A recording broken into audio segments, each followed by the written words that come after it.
Mago motende kod ngayo nyakoro mgaji wangi weche mamoko kamwedo ni mane en jalar komod bura makitutu masaba Shadrack Mose ochamo maka kajangad rieko ne aton jener mapachoka kara solisita general. Mose chamo muma enyasi manobage kajot manyaten piny Kenya ebore Nairobi.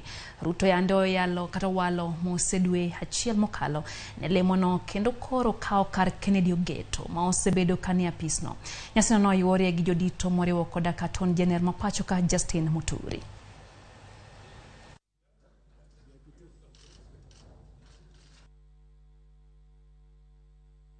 This state ceremony is therefore convened to facilitate the assumption of office, fulfill the constitutional duty set out under Article 74 of the Constitution.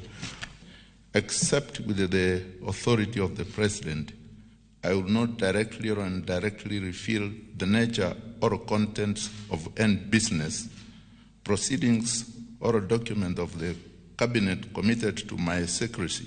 Having served in other capacities and having worked as a lawyer and a public servant as a member of Parliament, I'm confident that you are adequately prepared to work in the office of the Solicitor General, to provide leadership, and to ensure that the government of Kenya gets the legal advice, guidance, and support. Let me also take this opportunity to thank my good friend Ken Ogeto, our outgoing Solicitor General, to congratulate him for a sterling performance as our Solicitor General.